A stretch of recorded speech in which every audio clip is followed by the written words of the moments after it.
continuing on to my second Western Conference team I wanted to talk about. I actually talked about this one on the Wise Guys podcast. I'll link that below as well. I was on that maybe like a week and a half ago. Another season preview type of things, but one of the questions that they asked me was, what's my hot take for this season? Or what's my bold take for the season? And at the time, my bold take was, I don't think the Timberwolves are going to make the playoffs. Now, that could mean a couple of different things. I don't necessarily think it meant they're going to be an 11 seed. I took it as they're going to be playing and they might lose in the play-in. And I said, well, Hawk, is that harsh? Am I being harsh on the Timberwolves?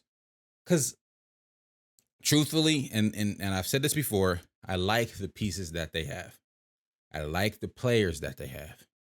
I like the individual talents on this team. I don't like the collection of them. And it stems from, and I know it's a dead horse right now, and we haven't seen a ton of it, but it stems from, I don't like the idea of Karl-Anthony Towns and Rudy Gobert on the court together. And I think the mindset I was in before was what makes Karl-Anthony Towns special is his ability to drive, to get past slower defenders. Rudy and Cat on the floor together clog up driving lanes for Anthony Edwards. He complained about that a lot in the beginning of the season when people were asking him, oh, you haven't really been dunking yet. And he's like, yo, how am I dunking get to the rim when it's Cat and Rudy in the paint, 2 7-footers in the way? And so I took a step back and asked myself, am I being too harsh? Can I talk myself in to believing in the Timberwolves this year? And probably also the reason I'm being harsh on the Timberwolves, they're a team for the last couple of years I have talked myself into. So this could possibly be me just saying I'm done with them. And that's probably why I said I don't think they're going to be a play-in team. I'm not taking back that take that they won't make the playoffs. The West is deep and somebody got to be that 11 team and somebody's going to get knocked out in the play-in. It's not impossible for that to be the Timberwolves. But I wanted to just take a second to also explain and play some devil's advocate with myself that I can talk myself into believing in the Timberwolves. So, first critique I have for the Timberwolves, I want to breaking down my own argument here. Karl-Anthony Towns, as we know, played 29 games last season. They were 26 and 27 without him last season, so just above 500. Like we already talked about Anthony Edwards' comments about playing alongside two bigs. So what could possibly this year's Timberwolves team look like? I think I'm finally getting to the point, and I can say that I'm remiss that it took me this long to get here, but I'm at the point where I realize that Anthony Edwards has to be the best player on this team. Not as in a bad way, but I think we've seen what and who Karl-Anthony Towns is as a player. He's at best, and his best point per game season was 26 points per game back in the 2019-2020 season. We know that was a shortened season. He played 35 games. Year after that, he played 50 games, 24 points a game, 24 points a game. And then last season, he only even played 29 games, but 20 points on 36% from the three, almost 50% from the field. And he was better post-injury than pre-injury. Pre-injury, he was 32% from three on 5 attempts a game. When he got back from his injury, he was 46% from three on 5 attempts per game. That's after injury, it's only an 8-game sample size. That pre-injury is a 21 game sample size. But a part of that 21 games, you have to understand, they were still trying to figure out how their offense was going to work.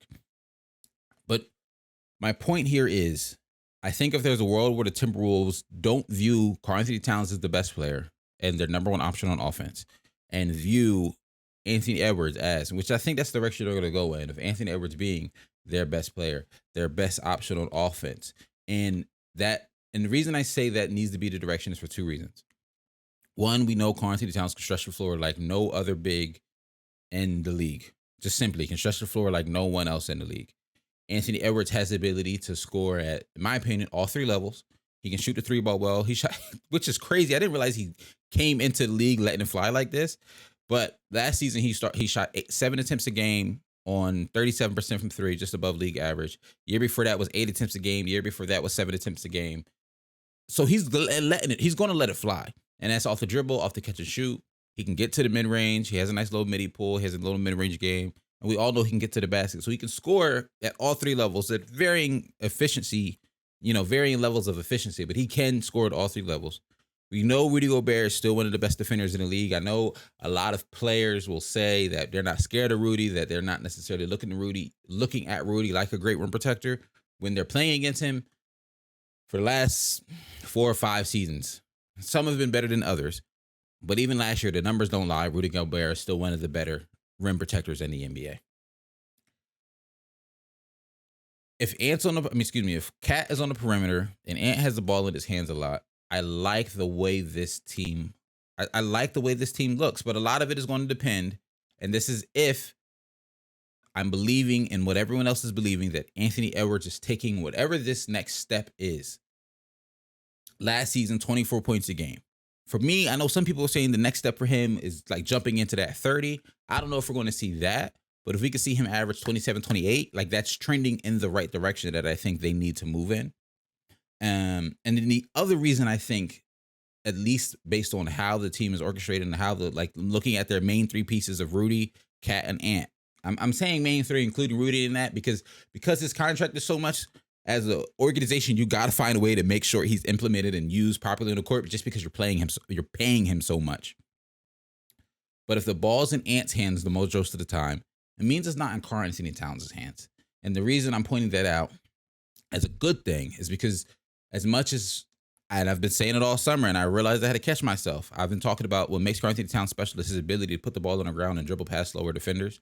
Well, with him at the 4, I no longer like the idea of him putting the ball on the ground. There were so many times in the playoffs last season where Karl Anthony Towns had the ball at either the top of the key or at the free throw line and went to put the ball in the ground to try to drive, and it turned into either a bad shot or a turnover time after time after time after time. He didn't really try to get in the post that much, and I'm thinking that just these past playoffs, wasn't really trying to attack the post that much. It was a lot of drives from Karl Anthony Towns that were simply unsuccessful. So if the ball's out of Cat's hands, relegate him to more of a spot-up shooter and a guy you can post up when Rudy's not on the floor, trying some different lineups. Still keep him involved. Like, I think you're still going to need at least 22 from Cat a game. But I don't think you're going to get 26 from Cat. At least the way this team is assembled with Rudy on the court together, Cat can't operate in the post like we're used to when Rudy's on the floor. So he's going to be relegated to a lot of three-point shooting. But I don't think that's necessarily a bad thing, because also at the same time, I can talk myself into liking the rest of this roster. Jaden McDaniels, the defense between Rudy and Jaden McDaniels, the defense is going to be solid. This is going to be a solid, at worst, a solid above average defensive team at worst, solely off the strength of Jaden McDaniels and Rudy Gobert.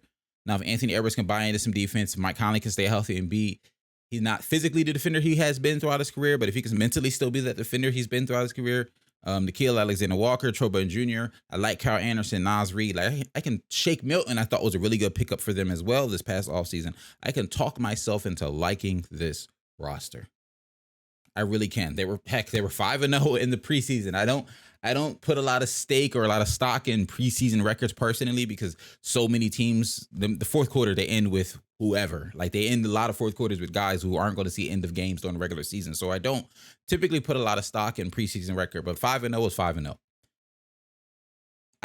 I'm not saying this Timberwolves team is going to be contending for a championship, but I could see them being a 6 seed to the 10 seed. I can see the range.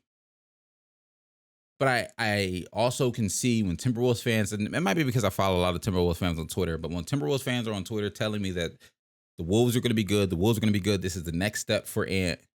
If Ant can take the next step, I can talk myself into liking this Timberwolves team. But if Ant cannot take the next step, and you're having to rely on Karl Anthony Towns, and this is not a knock on Karl Anthony Towns, I want to make this clear. This is not a knock on Karl Anthony Towns. But having him at the 4 puts him at a disadvantage to what his skill set is. So if he has to, and I know y'all be saying, well, he played a lot of the 4 before we got Rudy. It's yes and no, because the size of the player that was playing the 5 is not the size of Rudy Gobert. So the other team has to put a big on Rudy at the 5 and not put their power forward at Rudy at the 5 like they were able to do last year when they had other guys playing the 5. Well, 2 years ago when they had other guys playing the 5 before they got Rudy. Hopefully that makes sense. So if Anthony Edwards takes the leap, I like this team. If he doesn't take the leap, and it's not even saying it's a bad thing, and he's not a bust if he doesn't take the leap, because he's only going to be in year 4. He was a first-time All-Star last year in his 3rd year in the league. If he does exactly what he did last year, about 25 a game on some solid efficiency, that's not a regression, and I'm not saying he's a bust. I want to make that clear. But if he just does that, then they could be out in the play-in. That's all I'm saying. But if not, they might at worst, maybe be a first round exit because I still don't see him being a home court advantage team in the playoffs in the first round, but I could be wrong. I just don't see it. But I'm at least excited to watch the Timberwolves because I'm finally, to an extent, seeing what they got going on. I'm trying to convince myself to see the vision. I'll say that.